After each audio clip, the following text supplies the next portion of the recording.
नमस्कार, मैं विष्णु शर्मा आप सभी का आपके ही अपने चैनल विष्णु एटीपी में हार्दिक स्वागत करता हूं। एग्जाम्स नज़दीक हैं, ऐसे सबको जरूरी है, लेकिन कौन सा ऐसे याद करें, कौन सा ऐसे इंपॉर्टेंट है आज के टाइम पे। क्योंकि पहले हम क्या दीपावली याद कर लेते थे, कभी महात्मा गांधी जी याद कर लिए, है ना, चाचा नेहरू के बारे में याद कर लिए, एयर पॉल्यूशन के बारे में याद। बट आजकल क्या होता है, ऐसे का जो पैटर्न है वो भी बदल चुका है। और जो मोस्ट इंपॉर्टेंट जो ऐसे जो लगभग हर आपको एग्जाम में मिलेगा ही मिलेगा, आजकल जो बोर्ड एग्जाम होने वाले हैं या फिर किसी प्रकार के एग्जाम में आपको जो मिलने वाले वो है ऐसे on a visit to a historical place. Historical place के बारे में बहुत ज़्यादा ऐसे आजकल आते हैं और यहाँ पे आपको छूट रहती है, कोई एक प्लेस का नाम वहाँ पे नहीं दिया रहता कि इस जगह के बारे में पर्टिकुलर लिखो। आप जो भी हिस्टोरिकल प्लेस आप घूम के आए हैं या आपको उसके बारे में पता है, आपको उसके बारे में ही लिखना होता है और आप उसे लिख सकते हैं और 10 में 10 नंबर बिल्कुल ला सकते हैं। वैसे एक जगह मैंने भी घूमा है मदुरई में, जो कि है मीनाक्षी टेम्पल। वाकई में यदि आपको मंदिर देखना कि मंदिर एक्चुअल में मंदिर किसे कहते हैं, आप मदुरई तमिलनाडु चले जाइए, आप उसके बाद कोई मंदिर देखे ना देखे, वो मंदिर देख लेंगे, आपको पता चलेगा एक्चुअल मंदिर क्या होता है। तो चलिए स्टार्ट करते हैं। ऐसे लिखेंगे, लगभग ये 500 वर्ड्स के आसपास है, जो आता है एग्जाम में वही है। इसकी तैयारी कर लीजिए तो आपको 10 मार्क्स तो कहीं नहीं गए हैं। स्टार्ट करते हैं।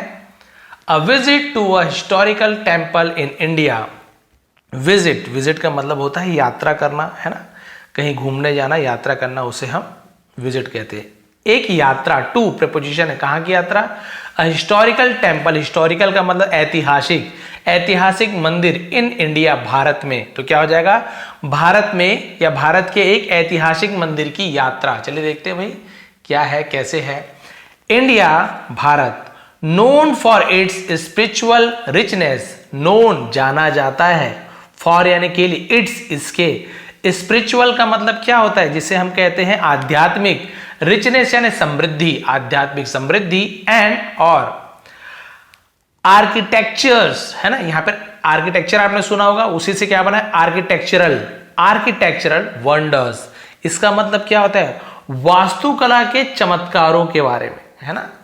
तो अपने आध्यात्मिक समृद्धि और वास्तुकला के चमत्कारों के लिए जाना जाता है। Is home to numerous ancient temples. Is home यानी घर है, किसका घर है, टू न्यूमरस यानी बहुत सारे, अनेकों, उसे न्यूमरस कहा जाता है। एंशिएंट टेम्पल, एंशिएंट का मतलब क्या होता है, एंशिएंट आपने सुना होगा, जिसे हम क्या कहते हैं, अपने जो प्राचीन, उसे एंशिएंट कहा जाता है, प्राचीन मंदिरों।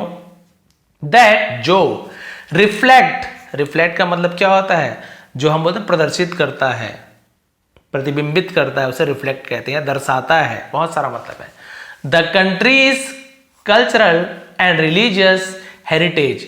तो जो दर्शाता है देश के, अपोस्ट्रोफी यानी काकी के, देश के कल्चरल, कल्चर आप सभी जानते हैं, कल्चर यानी क्या होता है, कल्चर का मतलब सांस्कृतिक, एंड रिलीजियस और धार्मिक, हेरिटेज, इसे लिख लीजिए, इंपॉर्टेंट ये वर्ड है आपके लिए। हेरिटेज का मतलब होता है विरासत, हेरिटेज। क्लियर हो गया क्या क्या बता रहे हैं यहाँ पे। तो भारत अपनी आध्यात्मिक समृद्धि और वास्तुकला के चमत्कारों के लिए जाना जाता है।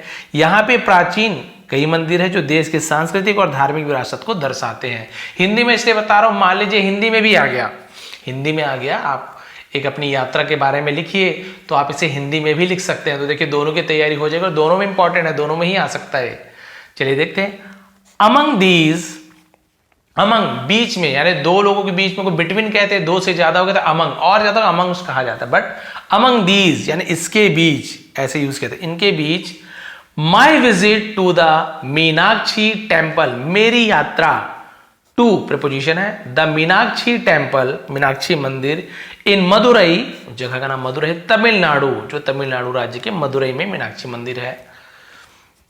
वॉज यानी थी, अ मेमोरेबल, मेमोरेबल यानी यादगार, एक्सपीरियंस एक यादगार अनुभव था। दैट जो, लेफ्ट मी यानी मुझे छोड़ दिया, तो लेफ्ट मी ऐसे कहते हैं ना।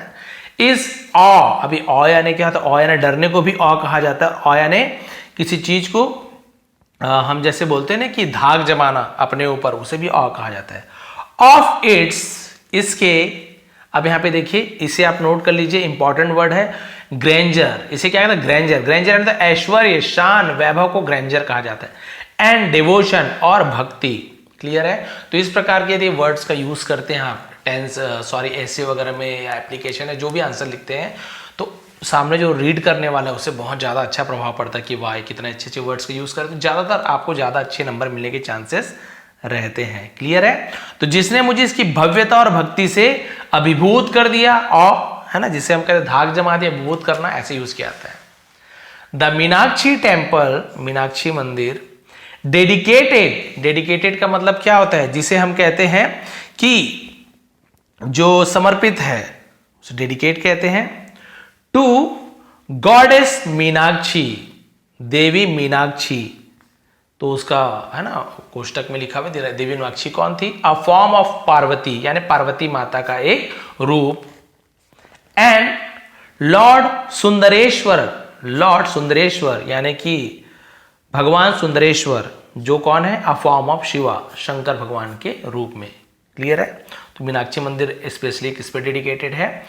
गॉडेस लक्ष्मी, गॉडेस मीनाक्षी और लॉर्ड सुंदरेश्वर यानी कि पार्वती माता और शिव भगवान पर। इज यानी है अ मास्टरपीस, मास्टरपीस का मतलब क्या होता है, जिसे हम क्या कहते हैं? उत्कृष्ट कृति, अद्भुत नमूना, उसे मास्टरपीस कहा जाता है। ऑफ द्रविडियन आर्किटेक्चर, द्रविडियन क्या है ना, द्रविडियन लिखा, द्रविड़ कला आपको पता होगा, जो मंदिर बनाने की अलग अलग विधाएं होती है उसमें द्रविड़ कला एक होता है, तो उसी द्रविडियन लिखा हो गया है। क्लियर है? तो जो कि क्या है? द्रविडियन आर्किटेक्चर, द्रविड़ वास्तुकला की एक उत्कृष्ट कृति है।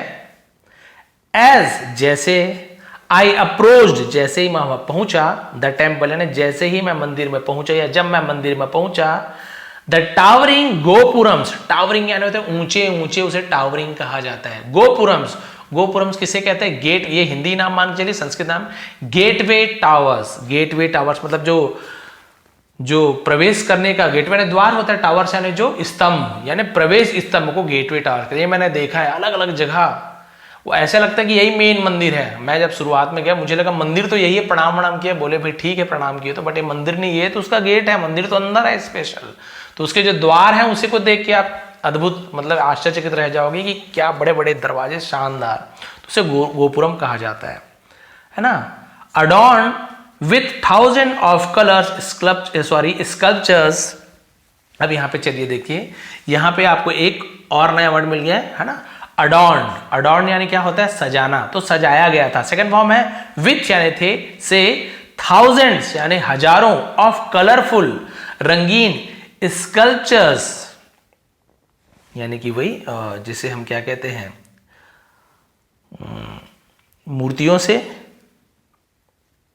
अब यहां पे एक और आपको नया वर्ड मिल गया है, डेपिक्टिंग, लिख लीजिए डेपिक्टिंग। डेपिक्टिंग का मतलब क्या होता है? चित्रण करना, वर्णन करना, दर्शाया गया था, उसे डेपिक्टिंग कहा जाता है।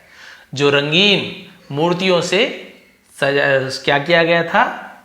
दर्शाया गया था, चित्रित किया गया था, गॉड्स देवताओं के, गॉडेस देवियों के, एंड और यहां पर देखिए क्या लिखा हुआ है आपका, बहुत से लोग माइथिकल बोलते हैं, मिथिकल होता है, बहुत से लोग माइथिकल भी बोल देते हैं, माइथोलॉजी, हम मिथोलॉजी दोनों पढ़ते हैं, तो मिथिकल पढ़ेंगे। मिथिकल का मतलब क्या था? काल्पनिक, कल्पित, बट हम इसे कल्पना नहीं मानते, हम तो इसे, इसका दो मीनिंग होता है। बहुत से लोग इसे जैसे माइथोलॉजी बोलते हैं, तो कई लोग बोलते हैं कि कल्पित पुराण है ये, कि कल्पना की गई ऐसे, बट हम लोग क्या मानते हैं? पौराणिक, तो इसे आप पौराणिक कहेंगे। और पौराणिक क्रीचर्स है ना, क्रीचर्स मतलब क्या होता है? जो प्राणी होते उसे क्रीचर्स कहा जाता है। क्लियर है? तो जो प्रत्येक मूर्ति को जटिल रूप से क्या गया था? विशाल गोपुरम में सजाया गया था, जो क्या थे? पौराणिक क्रीचर्स, प्राणियों से क्या किया गया था? सजाया गया था, दर्शाया गया था। टुक माई ब्रेथ अवे, मेरी सांसें रोक दी गई थी, ऐसे यूज किया जाता है। तो ऐसे बड़े बड़े जो गोपुरम थे और हजारों रंगीन मूर्तियों से सजे विशाल गोपुरम को देखकर है ना, मेरी सांसें थम सी गई थी, उसे मतलब टुक माई ब्रेथ अवे, मेरी सांस ले जाना, ऐसे मतलब है। ईच स्कल्पचर है ना, तो ये प्रत्येक जो मूर्ति, इज यानी है, ठीक है, इंट्रिकेटली कार्व्ड, इंट्रिकेटली, अब इंट्रिकेटली का मतलब जटिलता से, लिख लीजिए इंट्रिकेटली, बहुत ही जटिलता से, बारीक बारीक को इंट्रिकेटली कहते हैं। कार्व्ड, कार्व्ड यानी तराशा गया था, बारीकी से तराशा गया था। शोकेसिंग मतलब क्या होता है, जैसे प्रदर्शित करना, दर्शाना। द आर्टिस्ट है ना, आर्टिस्टिक एक्सीलेंस, तो आर्ट आपको पता है, आर्टिस्ट पता है, उसी से आर्टिस्टिक एक्सीलेंस, जिसे हम क्या कहते हैं, आर्टिस्टिक एक्सीलेंस का मतलब होता है कुशलता, एक्सीलेंट यानी आर्टिस्ट यानी कलात्मक, तो कलात्मक उत्कृष्टता को क्या करता है, वो दर्शाता है। Of the Vijayanagara period, Vijayanagar काल की कलात्मक उत्कृष्टता को वो दर्शाता है, शोकेसिंग दर्शाता है। यानी इतनी जटिल उसकी बनावट, मैंने तो देखा है, मैं मतलब हैरान रह गया, ऐसे कैसे हो सकता है। इनसाइड द टेम्पल, मंदिर के भीतर, अंदर, इनसाइड अंदर। The sacred ambience was the sacred, ठीक है, लिख ले, सैक्रेड का मतलब क्या होता है, पवित्र, उसे सैक्रेड कहा जाता है। एम्बियंस वातावरण, माहौल को एम्बियंस कहा जाता है। वॉज यानी थे। पैल्पेबल का मतलब होता है यानी कि जैसे लगता है कि छूने योग्य, महसूस करना, स्पष्ट रूप से पैल्पेबल कहा जाता है, ठीक है। तो मंदिर के अंदर पवित्र वातावरण महसूस किया जा सकता था। द एयर वॉज फिल्ड, और जो हवा थी वॉज फिल्ड, भरी हुई थी, विथ यानी से। द फ्रेग्रेंस यानी होती खुशबू को फ्रेग्रेंस कहा जाता है। ऑफ इंसेंस आपको पता है, जो स्टिक होती है या फिर जो धूप जलाने वाली धूप, उसे इंसेंस कहा जाता है। तो हवा, धूप की खुशबू। And the sound of devotional, अब देखिए साउंड यानी होती आवाज, ऑफ डिवोशन भक्ति युक्त। अब देखिए ये भी आपको नया वर्ड लिख रहा है, इसे आप लिख लीजिए, इसे हम कहते हैं हिम्स है ना। हिम्स का मतलब होता है भजन, या जो हम श्लोक वगैरह गाते हैं, स्रोत जो पढ़ते हैं, उसे हिम्स कहा जाता है। लिख लीजिए, साउंड ऑफ डिवोशनल हिम्स, यानी भक्ति भजनों की ध्वनि से भरी हुई, धूपों की खुशबू से भरी हुई वातावरण है ना, पवित्र वातावरण।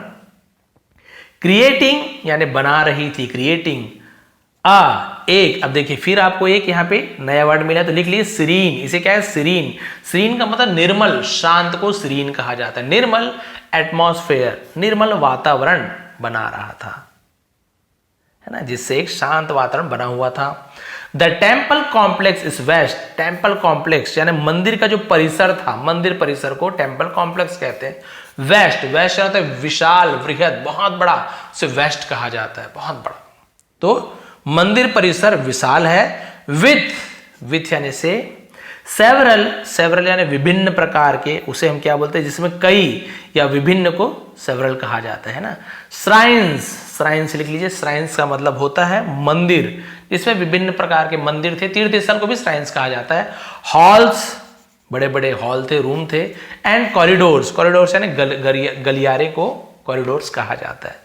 मंदिर के अंदर भी आपको बहुत सारे मंदिर दिखेंगे, बड़े बड़े बैठक दिखेंगे, और उसमें बहुत सारे मंदिर के अंदर गलियारे दिखेंगे ना। मंदिर के अंदर लगे किसी एक शहर के अंदर आ गए हैं, ऐसे ऐसे उसके अंदर आपको दृश्य दिखेंगे। थोड़ा छोटा कर लेता हूं। ईच बेरिंग, अब यहां पे देखिए, ईच यानी प्रत्येक, यानी जो हर एक था, है ना, वो क्या है, बेरिंग का मतलब क्या होता है, यानी वर्णन करना, मतलब संभाले रहना, वहन करना, सहन करना, जिस पर लदा हुआ उसे बेरिंग कहा जाता है। क्लियर है। अब यहां पे देखिए एक और आपको यहां पे नया वर्ड मिल गया, एक्सक्विजिट। लिख लीजिए, एक्सक्विजिट, इसका मतलब होता है उत्कृष्ट, एकदम मतलब सर्वश्रेष्ठ, बेस्ट को उत्कृष्ट कहा जाता है, एक्सक्विजिट, ठीक है। कार्विंग, उत्कृष्ट। कार्विंग का मतलब होता है नक्काशी, प्रत्येक पर उत्कृष्ट नक्काशी। एंड, और ये भी नया वर्ड है, इसे भी लिख लीजिए आप, इसे हम कहते हैं म्यूरल, है ना, इससे सॉरी म्यूरल्स। तो म्यूरल्स का मतलब होता है भित्ति चित्र, दीवार पे जो चित्र बनाया जाता है उसे म्यूरल्स कहा जाता है। सॉरी, म्यूरल्स लिखा हुआ है, म्यूरल्स यानी होता है भित्ति चित्र, दीवार पे जो चित्र बनाए जाते हैं ना, उसे म्यूरल्स कहा जाता है। दैट नरेटेड, जो नरेट यानी सुनाता है, स्टोरीज, कहानियों को, फ्रॉम यानी से, हिंदू, इसे मिथोलॉजी, बहुत से लोग माइथोलॉजी भी कहते हैं। तो हिंदू पौराणिक कथाओं, देखिए यहाँ पे हिंदू काल्पनिक नहीं बोल रहे, हिंदू पौराणिक कथाओं ऐसे यूज किया जाएगा। तो प्रत्येक पर उत्कृष्ट नक्काशी और भित्ति चित्र है, जो हिंदू पौराणिक कथाओं का वर्णन करता है। नरेट करना, वर्णन करना, बनाना, बताना, सुनाना। द 1000 पिलर हॉल, इसे मैंने देखा 1000 जो खंबे हैं एक साथ एक लाइन में दिखते हैं, एक बिंदु बनाते हैं। द 1000 पिलर हॉल मंदिर का एक क्या है, एक 1000 स्तंभ वाला एक बहुत बड़ा कमरा है। हाईलाइट करता है, जो एक है ना ऑफ द टेम्पल, यानी मंदिर का वो एक मुख्य आकर्षण है, उसे हाईलाइट करना बोलते हैं। वो एक मंदिर का मुख्य आकर्षण है, यानी सब कोई जाते तो पक्का पूछते हो 1000 पिलर वाला हॉल कौन सा है। Is a Marvel of engineering, Marvel यानी चमत्कार ऑफ इंजीनियरिंग, पता आपको इंजीनियरिंग ऐसे कहा जाता है, तो इंजीनियरिंग का एक चमत्कार है। एंड आर्टिस्ट्री यानी वही आपका कलात्मकता को आर्टिस्ट्री कहा जाता है। इंजीनियरिंग और कलात्मकता का एक अद्भुत नमूना है। ईच पिलर इज, यानी प्रत्येक जो उसका खंबा है, इज है ना, यहां पर देखिए फिर आपके लिए एक नया वर्ड आ गया है, इसे इंट्रिकेटली कहा जाता है। फिर अभी आपको बताते हैं इंट्रिकेटली, इससे पहले उसके जटिलता से कार्व, जटिलता से उसे क्या उकेरा गया था, बनाया गया था, नक्काशी की गई थी, नक्काशी को कार्व कहा जाता है, उसे कैसे कार्व, जिस पर जटिलता से नक्काशी है। एंड व्हेन स्ट्रक, और जब टकराती है, स्ट्रक यानी टकराना, पड़ना, उसे स्ट्रक कहते हैं। सम कुछ, क्या टकराती है, कुछ, फिर आपको नया वर्ड मिल गया है यहाँ पे इमिट म्यूजिकल नोट्स, यानी कि इमिट यानी होता है फेंकना, स्कंदन करना, निकालना, उसे इमिट कहते हैं। म्यूजिकल नोट्स जिसे हम कहते हैं संगीतमय स्वर, तो उनमें से कुछ संगीतमय स्वर निकलते हैं, है ना, जब टकराता है पिलर से तो संगीतमय स्वर निकलते हैं। वॉकिंग थ्रू दिस हॉल, है ना, और इस हॉल में चलते वक्त उसे वॉकिंग थ्रू कहते हैं। इस हॉल से गुजरते हुए आई फेल्ट, मुझे एहसास हुआ, अ डीप कनेक्शन यानी गहरा कनेक्शन है, जुड़ाव, टू द टेम्पल्स, मंदिर के, रिच हिस्ट्री, रिच यानी अमीर भी होता है, लेकिन रिच यानी समृद्ध को भी रिच कहते हैं। मुझे मंदिर के समृद्ध इतिहास एंड कल्चरल सिग्निफिकेंस का मतलब होता है महत्व, तो समृद्ध इतिहास और सांस्कृतिक महत्व से गहरा जुड़ाव महसूस हुआ, गहरा जुड़ाव महसूस हुआ। जब मैं यहां से गुजरा तो मुझे एकदम गहरा जुड़ाव महसूस हुआ। द टेम्पल टैंक, मंदिर का तालाब, तालाब को भी टैंक कहते हैं, पॉन्ड भी कहते हैं, तालाब, मंदिर का तालाब। Called the golden lotus pond, called कहा जाता है ना, क्या कहा जाता है, द गोल्डन लोटस पॉन्ड, यानी कि स्वर्ण कमल तालाब, ऐसे कहा, स्वर्ण कमल तालाब। Added to the spiritual charm, added वो उसमें जोड़ती है ना, टू द स्पिरिचुअल चार्म, आध्यात्मिक आकर्षण, आकर्षण को चार्म कहा जाता है। डिवोटीज यानी जो भक्त, एंड विजिटर्स और जो यात्री, भक्त और आगंतुक, गैदर्ड इकट्ठा होते थे, अराउंड इट्स, इसके चारों तरफ, काम वाटर्स यानी शांत जल के चारों ओर इकट्ठा होते थे। सम ऑफरिंग, और कुछ ऑफरिंग यानी प्रस्तुत करना, प्रेयर्स, ऑफरिंग प्रेयर्स मतलब प्रार्थना करना, कुछ लोग प्रार्थना करते हैं। एंड अदर्स, और दूसरे लोग सिंपली सोकिंग, है ना, सिर्फ क्या करते हैं, सोकिंग, सोक यानी कहते हैं एकदम डूब जाना, सोख लेना, उसे सोकिंग बोलते हैं। इन द, यहां पर भी आपको नया वर्ड मिला है, ट्रैंक्विल, ट्रैंक्विल लिखा हुआ है। ट्रैंक्विल का मतलब शांत, इन्वायरमेंट, इन्वायरमेंट मतलब वातावरण, शांत वातावरण में डूबते हैं, है ना, अलग अलग प्रकार का अलग अलग हम मजे लेते हैं। तो शांत जल के चारों तरफ कुछ लोग इकट्ठा होते हैं, कुछ लोग प्रार्थना करते हैं, और अन्य लोग बस शांत वातावरण में एकदम डूबे रहते हैं, सोख होना, डूबे रहना। विजिटिंग द मीनाक्षी टेम्पल, है ना, मीनाक्षी टेम्पल की यात्रा करना, वॉज यानी था, a journey into the heart of India's religious and artistic heritage. Meenakshi मंदिर का जो यात्रा करना भारत की धार्मिक, है ना, और कलात्मक विरासत, धार्मिक और कलात्मक विरासत के क्या था, इनटू द हार्ट, हृदय में बस ये एक यात्रा थी, into the heart, journey into the heart. हम जिसे क्या कहते हैं, ऐसी यात्रा जो दिल में उतर जाए, है ना, दिल से यात्रा। India's religious and artistic heritage, the temple stands as a, the temple मंदिर, स्टैंड्स यानी खड़ी होती है, खड़ी है, एज यानी कि रूम में, अ टेस्टामेंट है ना, टेस्टामेंट यानी क्या होता है, वसीयत को टेस्टामेंट बोलते हैं, to the devotion and craftsmanship of a, यहाँ पर देखिए एक और नया वर्ड आपको मिला है, इसे हम बोलते हैं bygone era. Bygone era, bygone era का मतलब क्या होता है, बैगन नहीं बोलेंगे, बायगॉन एरिया, एरा बीता हुआ युग, उसे बायगॉन एरिया कहते हैं। और डिवोशन यानी भक्ति, और क्राफ्टमैनशिप का मतलब होता है शिल्प कला को क्राफ्टमैनशिप कहा जाता है। तो यह मंदिर एक बीते हुए युग की भक्ति और शिल्प कौशल का प्रमाण है, टेस्टामेंट है, वसीयत है। It was not just a visit, ये सिर्फ एक यात्रा नहीं थी, है ना, टू अ हिस्टोरिकल प्लेस, यानी ये केवल एक ऐतिहासिक जगह की यात्रा नहीं थी, बट बल्कि ऑल्सो यानी भी अ स्पिरिचुअल अवेकनिंग लिखा हुआ है, यानी कि एक आध्यात्मिक जागृति, अवेकनिंग जागृति, दैट जो deepen my respect for India's rich tradition. Deepen यानी होता है, जैसे हम बोलते हैं ना कि गहरा, डीपन माई रिस्पेक्ट, गहरा कर दिया मेरे सम्मान को, फॉर यानी के लिए, इंडियाज भारत के रिच ट्रेडिशन, समृद्ध परंपराओं को। तो देखिए यहां पे वो क्या बोल रहा है जिसने यहां पे यात्रा किए हैं, ऐसे के अनुसार यहां पे it was not just a visit, ठीक है, इसे मैंने आपको भी बता दिया है कि यह सिर्फ एक ऐतिहासिक जगह की यात्रा नहीं थी, बल्कि एक आध्यात्मिक जागृति भी थी, जिसने भारत की समृद्ध परंपराओं के प्रति मेरे मन को गहरा कर दिया। गहराई से मेरे मन में वो क्या हो गया, इसकी जो सम्मान था वो बस गया, बैठ गया।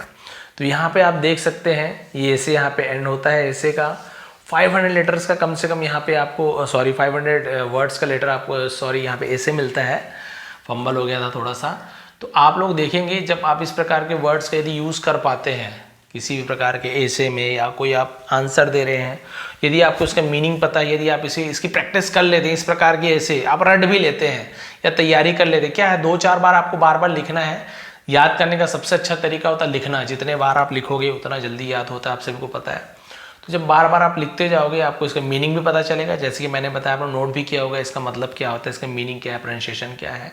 और जब आप इसे लिख लोगे यदि एग्जाम में, तो पक्का मान के चलिए यदि कोई टीचर इसे पढ़ता है, 2 टाइप के टीचर होते हैं, है ना, टीचर के भी अलग अलग प्रकार। कई टीचर क्या करते हैं, ऊपर ऊपर से देख लिए भरा भरा लग रहा है, नंबर दे दीजिए, ऐसे होते भी हैं।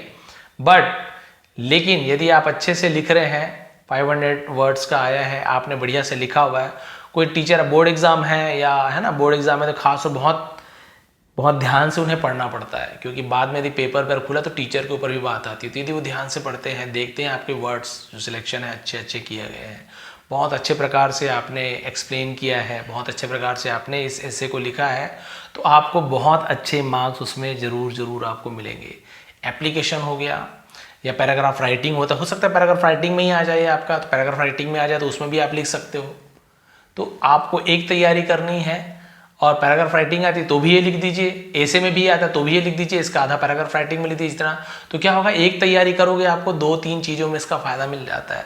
हिंदी का होगा तो हिंदी के बारे में भी आपने सुन लिया कि यदि हिंदी में ऐसे आता है तो आपको क्या क्या लिखना है। अभी आपने सुना इंग्लिश में कि मंदिर गए, वहाँ पे गोमुख है, वहाँ पे मंदिर बहुत अच्छी वास्तुकला है ना, उसके गलियारे हैं 1000 स्तंभ वाले, 1000 खंबे वाले, उसका एक बड़ा सा रूम है, बहुत बढ़िया संगीतमय वातावरण है, शांत वातावरण, तालाब में कुछ लोग है ना क्या हुए आसपास खड़े हुए हैं, ये आपके मन में बैठा हुआ है, आप उसे लंबा करके लिख लीजिए। तो देखिए हिंदी की भी आपकी तैयारी हो जाती है, इंग्लिश की भी तैयारी हो जाती है। और इसका स्क्रीनशॉट यदि आपको चाहिए तो नीचे टेलीग्राम का लिंक दिया हुआ है, डिस्क्रिप्शन में ज्वाइन कर लीजिए। अभी आपको इसका डिस्क्रिप्शन में लिंक, सॉरी टेलीग्राम में जो है उसमें आपको इसको PDF दे देता हूँ, बढ़िया क्लियर, ये पेंसिल वगैरह नहीं रहेगा, वहाँ पे क्लियर PDF मिल जाएगा। तो आप लोग क्या है उसे स्क्रीनशॉट खींच लीजिए, चाहे डाउनलोड कर लीजिए, चाहे उसका प्रिंट आउट निकाल लीजिए, चाहे लिख लीजिए। लिखेंगे तो फिर अच्छी बात है, देख देख के लिखोगे तो लिखते रही तो और याद हो जाएगा। तो आप लोग बहुत अच्छी तैयारी ऐसे की कर सकते हैं। और भी इंपॉर्टेंट ऐसे 1-2 वो भी मैं जल्दी लेकर आने वाला हूँ। यदि आप लोग इसे बहुत अच्छा प्यार देते हैं, बोलते कि हाँ सर बहुत यूज़फुल था, बहुत अच्छे ऐसे था, तो मैं ज़रूर 500 के और भी बहुत सारे इंपॉर्टेंट ऐसे वो भी लेकर आऊँगा, एप्लीकेशन भी लेकर आऊँगा, क्योंकि एग्जाम का समय चल रहा है, स्टूडेंट का ध्यान देना बहुत ज़्यादा ज़रूरी है। और आप सभी का बहुत बहुत धन्यवाद, आपका दिन शुभ रहे। नए हैं तो प्लीज़ सब्सक्राइब कर लीजिए, क्योंकि ऐसे ही आसान तरीके से हम यहाँ पे इंग्लिश सीखते हैं। बहुत बहुत धन्यवाद।